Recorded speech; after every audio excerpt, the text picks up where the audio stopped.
Hello students, आज हम लोग for feature and reissue of shares करेंगे। फॉर फीचर ऑफ शेयर्स किसे कहते हैं? जब कोई शेयर होल्डर कंपनी के बार बार कॉल करने के बावजूद अपना अनपेड अमाउंट पे नहीं कर पाता है, तो उस कंडीशन में कंपनी क्या करती है? उसे 14 डेज का एक नोटिस देती है। ये मिनिमम 14 डेज का होता है, इससे ज़्यादा भी हो सकता है, 15 20 डेज, 25 30, ये कंपनी के ऊपर डिपेंड करता है। जब उस सर्टेन पीरियड के अंदर भी डिफॉल्टर शेयर होल्डर अपना अनपेड अमाउंट पे नहीं करता है, तो कंपनी क्या करती है? उसके शेयर को कैंसिल कर देती है और जो भी अमाउंट उस शेयर होल्डर से रिसीव होता है उस अमाउंट को भी जब्त कर लेती है। उसे ही हम लोग कहते हैं forfeiture of shares. Suppose x एक शेयर होल्डर है जिसके पास 500 शेयर हैं और जिसका फेस वैल्यू है 10 रुपीज पर शेयर। तो एप्लीकेशन पे सपोज है, एप्लीकेशन पे 3, अलॉटमेंट पर 3, फर्स्ट कॉल पर 2, सेकेंड कॉल पर 2।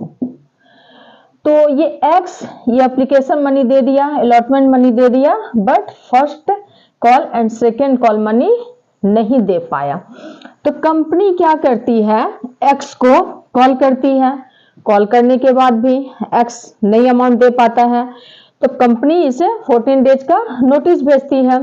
उसके बावजूद एक्स नहीं दे पाता है अमाउंट, तब कंपनी क्या करेगी? इसके 500 शेयर को कैंसिल कर देगी और अपने रजिस्टर से शेयर होल्डर के लिस्ट से एक्स का नाम हटा देगी और इसी शेयर को, इसी 500 शेयर को सपोज किसी भी व्यक्ति वाई को ये दोबारा इशू कर देगी। उसे ही हम लोग कहते हैं री इशू ऑफ शेयर्स। तो समझ गया forfeiture of shares and reissue of shares. तो पहले हम लोग फॉर फीचर ऑफ शेयर्स का जर्नल एंट्री को समझते हैं, आफ्टर दैट री इशू के जर्नल एंट्री को देखेंगे। अब हम लोग फॉर फीचर ऑफ शेयर्स का जर्नल एंट्री देखते हैं। Forfeiture of shares,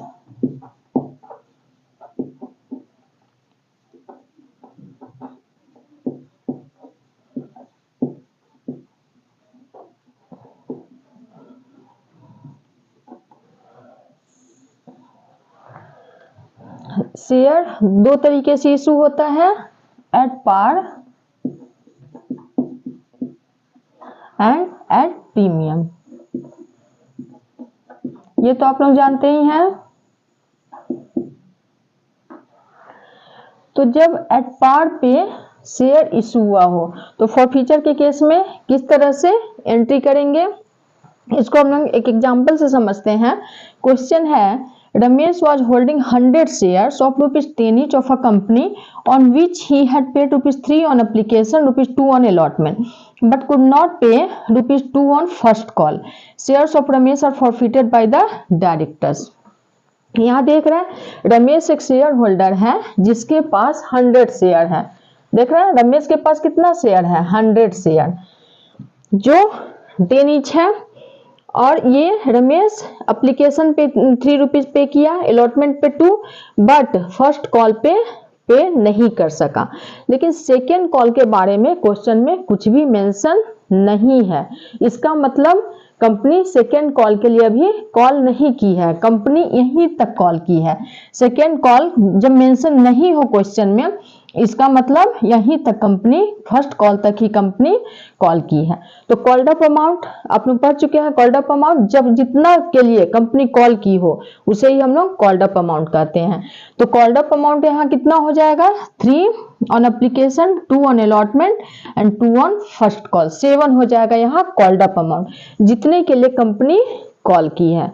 company 7 rupees तक के लिए कॉल की है तो कॉल्ड अप अमाउंट 7 हुआ। तो इस केस में, फॉर फीचर के केस में, एट पार पे हम लोग किस तरह से एंट्री करेंगे? इसका एंट्री हो जाएगा शेयर कैपिटल अकाउंट डेबिट, यहां क्या लेंगे? Called up value, called up value.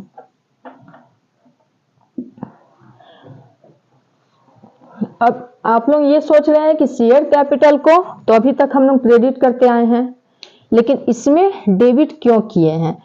क्योंकि इस केस में बच्चों जब शेयर फॉरफीचर हो रहा है, शेयर फॉरफीचर के केस में कंपनी को यहाँ लॉस हो रहा है। कंपनी यहाँ 10 रुपीज यहाँ कितने के लिए डिमांड किया? 100 इंटू 10 1000 के लिए, लेकिन कंपनी को 1000 तो नहीं मिला। 7 के लिए अभी कॉल की है, तो कंपनी को कितना मिलना चाहिए? 700, बट कंपनी को पूरा अमाउंट नहीं मिला, तो इससे क्या हुआ? कंपनी को लॉस हुआ। लॉस हुआ तो शेयर कैपिटल को क्या करेगी? डेबिट करेगी। फॉरफीचर के केस में कंपनी को लॉस होता है तो शेयर कैपिटल को क्या करेंगे? डेबिट करेंगे। और जो अमाउंट रिसीव नहीं हुआ है उसे क्या करेंगे? क्रेडिट करेंगे। जो भी अमाउंट रिसीव नहीं हुआ है, तो यहाँ कौन सा अमाउंट रिसीव नहीं हुआ है? यहाँ first call, only first call receive नहीं हुआ है। तो जो अनपेड अमाउंट होगा, जो अनपेड कॉल है, उसे ही हम लोग यहाँ लिखेंगे। जो अनपेड कॉल है, चाहे अलॉटमेंट हो, फर्स्ट कॉल हो या फाइनल कॉल हो, जो भी अनपेड कॉल होगा उसे ही हम लोग यहाँ लिखेंगे। टू यहाँ अनपेड कॉल कौन सा है? First call. तो to share first call account, ये हो जाएगा अनपेड कॉल।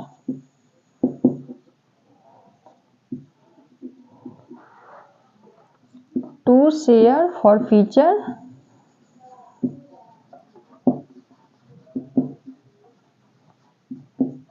अकाउंट, इसमें क्या लेंगे? इसमें रिसीव्ड अमाउंट लेंगे। जो अमाउंट रिसीव हो गया है उसे शेयर फॉरफीचर के नाम से क्रेडिट करेंगे। तो कौन कौन सा अमाउंट रिसीव हुआ है? 3 on application and 2 on allotment. तो जो रिसीव्ड अमाउंट है उसे ही हम लोग शेयर फॉरफीचर में लेंगे, क्योंकि कंपनी के लिए ये क्या हुआ? प्रॉफिट हुआ। ये पैसे जो रिसीव्ड अमाउंट है उसे कंपनी क्या कर ली? अपने पास रख ली। अब उसे रिफंड नहीं करेगी शेयर होल्डर को, तो कंपनी के लिए क्या हुआ? ये प्रॉफिट हो गया। तो यहाँ कॉल्ड अप वैल्यू क्या होगा?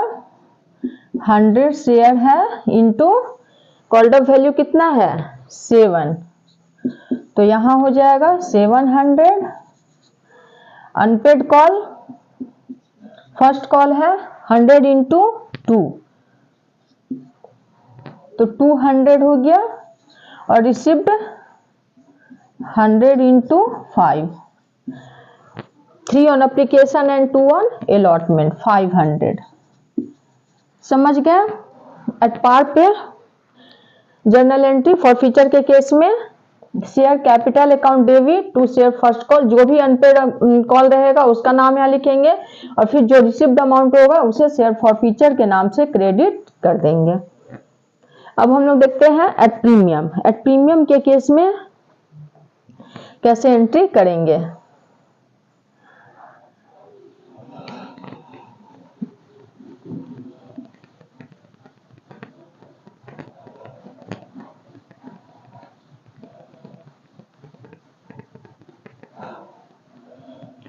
इस क्वेश्चन को आप लोग देखिए, क्वेश्चन नंबर 2।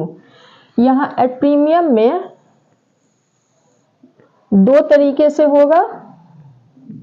एट प्रीमियम के केस में जब शेयर फॉरफीचर हो रहा हो, शेयर फॉरफीचर के केस में जब प्रीमियम पर शेयर इशू हुआ हो तो उसमें 2 कंडीशन होगा। फर्स्ट कंडीशन हो जाएगा,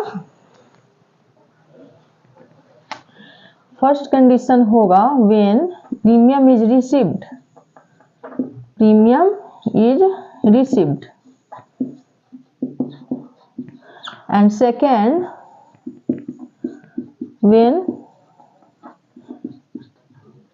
प्रीमियम इज नॉट रिसीव्ड।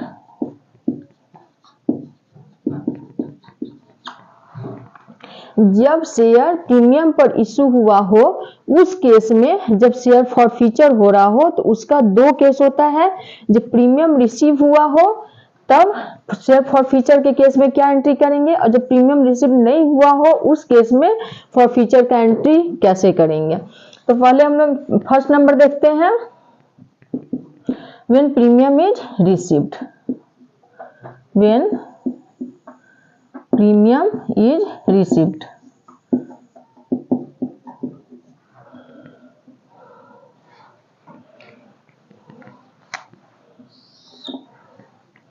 तो इस क्वेश्चन को देखिए बच्चों, X limited issued 100 shares of ₹10 each to Gopal.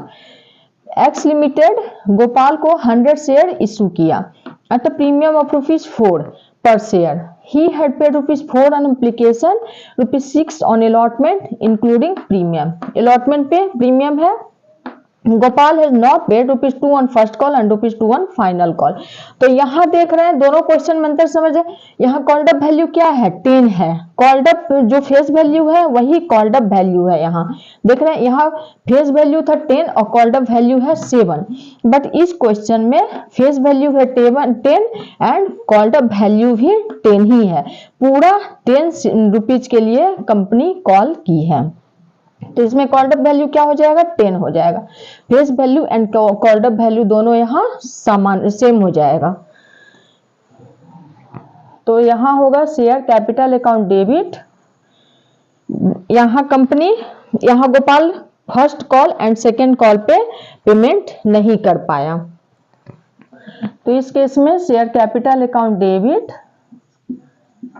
Share capital account debit, called up value लेंगे। कॉल्ड अप वैल्यू कितना है, 10 है, तो 100 इंटू 10 1000।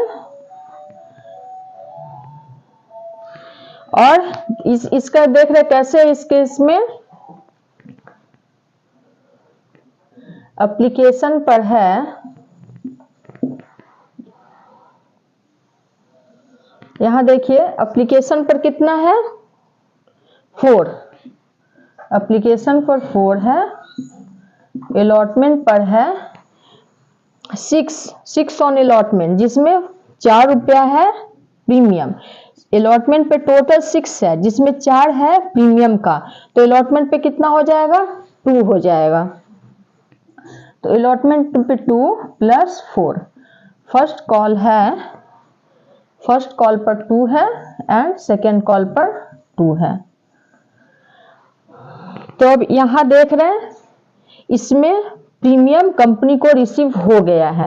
एप्लीकेशन पर गोपाल पेमेंट कर दिया, अलॉटमेंट पर पेमेंट कर दिया, फर्स्ट कॉल पर पेमेंट नहीं किया, सेकेंड कॉल पर नहीं किया।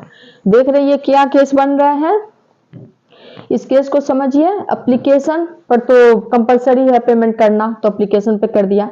अलॉटमेंट पर जब पेमेंट किया तो इसके साथ साथ प्रीमियम पर भी कर दिया। अलॉटमेंट पर 6 रुपीज के पर शेयर के अकॉर्डिंग क्या किया, पेमेंट किया, जिसमें 4 रुपीज प्रीमियम है। तो ये फर्स्ट केस है व्हेन प्रीमियम इज रिसीव्ड। यहाँ कंपनी को प्रीमियम रिसीव हो गया। देख रहे हैं first call and second call ये नहीं पे किया है। तब शेयर कैपिटल यहाँ प्रीमियम पे हो गया है, कर दिया है, तो इसको जब प्रीमियम कंपनी को रिसीव हो गया हो उस केस में प्रीमियम का एंट्री नहीं होगा, प्रीमियम का एंट्री कंपनी नहीं करेगी। सिर्फ यहाँ अनपेड कॉल कौन सा है, first call and second call. तो अनपेड कॉल लिखेंगे टू शेयर फर्स्ट कॉल, कितना अनपेड कॉल कितना है, 100 इंटू 2, 100 इंटू 2,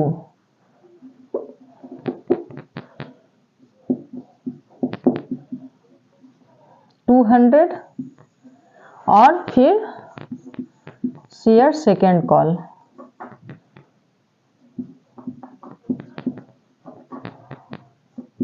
ये भी है 100 into 2, 200।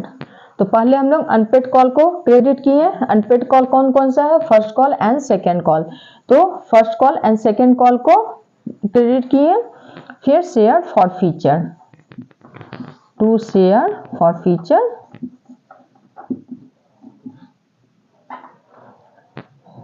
To share for future account. For future account में कौन सा अमाउंट लेते हैं? जो अमाउंट रिसीव हो गया हो। तो यहाँ कौन कौन सा अमाउंट रिसीव हुआ है? यहाँ 4 और 2 6 ये हो गया है। शेयर कैपिटल में बच्चों हम लोग प्रीमियम कभी भी इंक्लूड नहीं करते हैं। शेयर कैपिटल में हमेशा फेस वैल्यू ही लिया जाता है, शेयर फेस वैल्यू और called up value. Share capital में कभी भी प्रीमियम इंक्लूड नहीं होगा। तो यहाँ क्या है? शेयर फॉर फ्यूचर में यहाँ क्या होगा? कौन कौन सा अमाउंट रिसीव हुआ है? 6, तो 100 इंटू 600 रिसीव हो गया। समझ गया? व्हेन प्रीमियम इज रिसीव्ड, जब कंपनी को प्रीमियम मिल गया। शेयर कैपिटल में ये हमेशा याद रखिएगा कि फेस वैल्यू और कॉल्ड अप वैल्यू ही लेते हैं, कभी भी प्रीमियम नहीं लेते हैं शेयर कैपिटल में। तो यहाँ प्रीमियम नहीं लिए हैं। शेयर फॉर फ्यूचर में भी कंपनी जो फेस वैल्यू जो अमाउंट मिल गया है उसे ही यहाँ लेगी, प्रीमियम नहीं लेगी। अब इसे समझ गए? अब हम लोग जब when premium is not received, जब प्रीमियम कंपनी को नहीं मिला है, उस केस में क्या एंट्री होगा? अब इस क्वेश्चन को थोड़ा सा हम लोग चेंज कर देते हैं।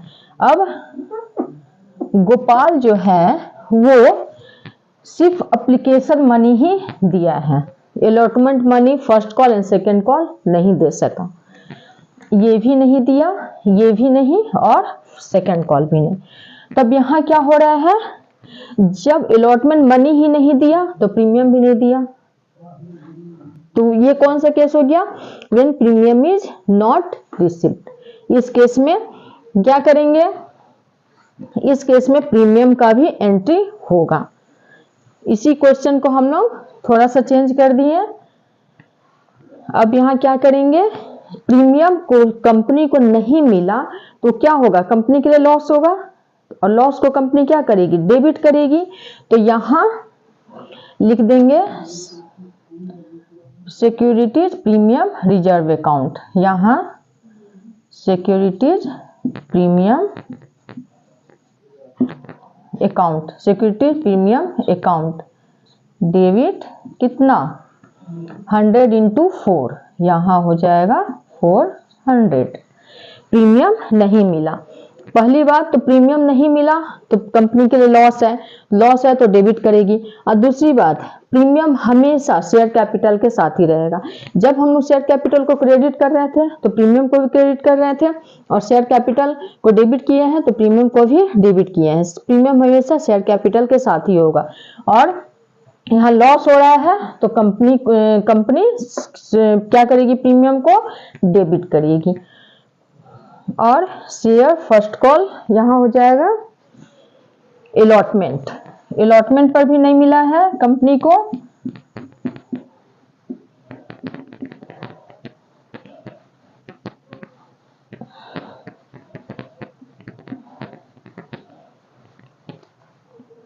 To share allotment. जो भी अनपेड कॉल होगा उसको क्रेडिट करेंगे। टू शेयर अलॉटमेंट अकाउंट कितना है? 600 अलॉटमेंट पे कंपनी को रिसीव नहीं हुआ। Allotment amount is not received. कितना है अलॉटमेंट अमाउंट? 6 है।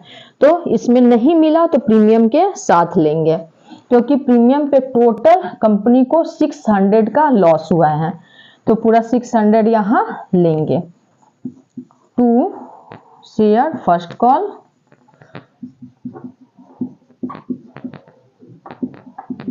फर्स्ट कॉल पे कितना है? 200।